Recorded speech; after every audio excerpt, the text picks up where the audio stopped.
Now to the issue of sweatshops, not overseas, but in suburban streets across Australia. Tens of thousands of people are employed as outworkers in the clothing industry. Most are migrant women with limited English skills, and little is known about their pay and working conditions. In Queensland, a compulsory code of practice has been introduced, but employers are up in arms, as Peter McCutcheon reports. In the southwestern suburbs of Brisbane is an industry hidden from view. This is your typical areas where you have all your outworkers working from their double garages. Unionist Jack Morrell is showing 730 where to look. So we lift up any of these garages here and you'd expect to see the odd sewing machine? No problems whatsoever.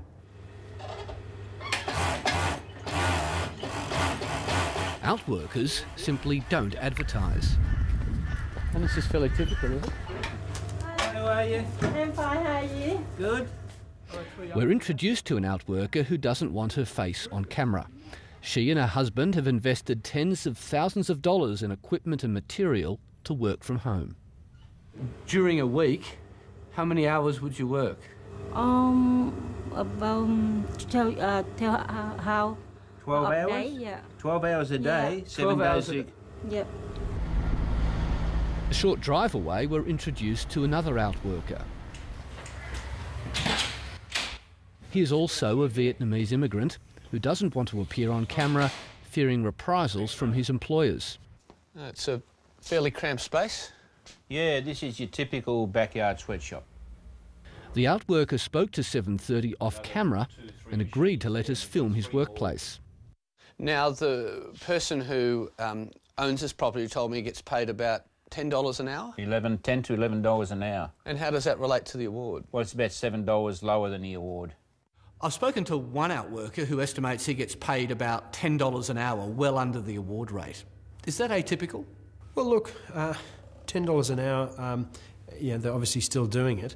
It'd be interesting. You speak to taxi drivers, you speak to a number of people in different industries. $10 an hour where you don't have childcare costs, where you don't have to travel to work, where you get to do it in your own time.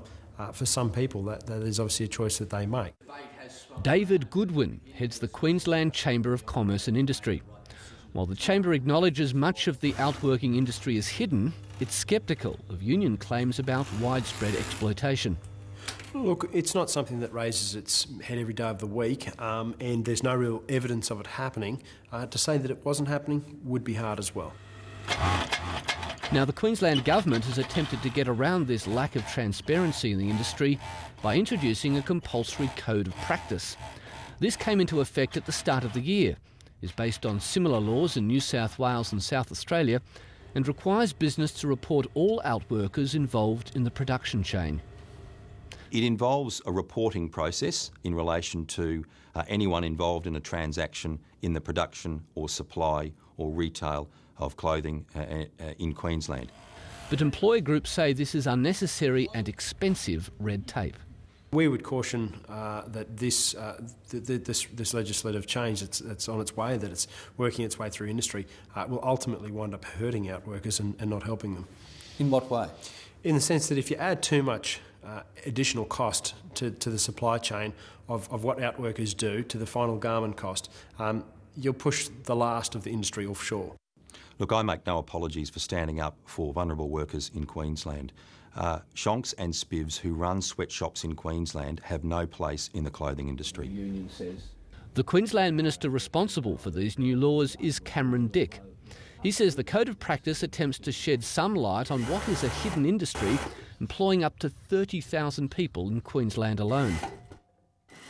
Look, I acknowledge that there will be an additional reporting requirement for business, but that's the balance you have to strike to ensure you keep the reporting requirement as low as possible and at the same time provide protection for vulnerable workers.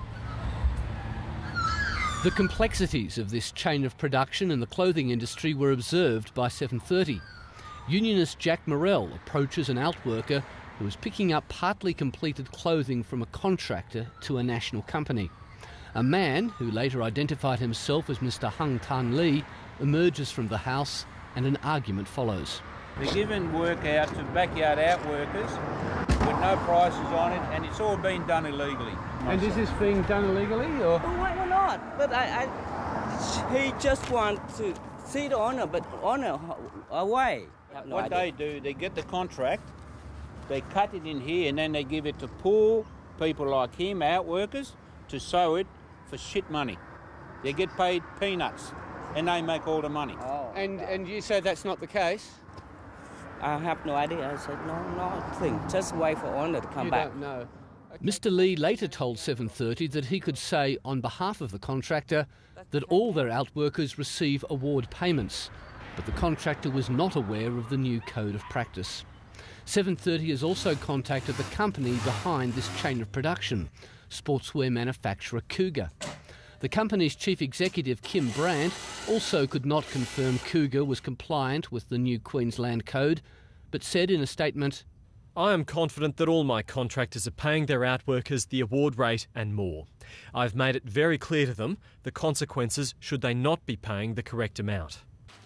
Much of the outworking industry in the Sunshine State is a mystery.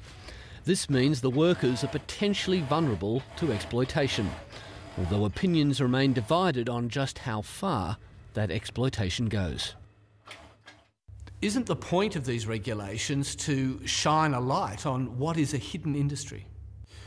The key to it is that you don't want to go and legislate people offshore. You don't want to take it to a situation where people who are otherwise doing quite well out of that area don't have a job to go.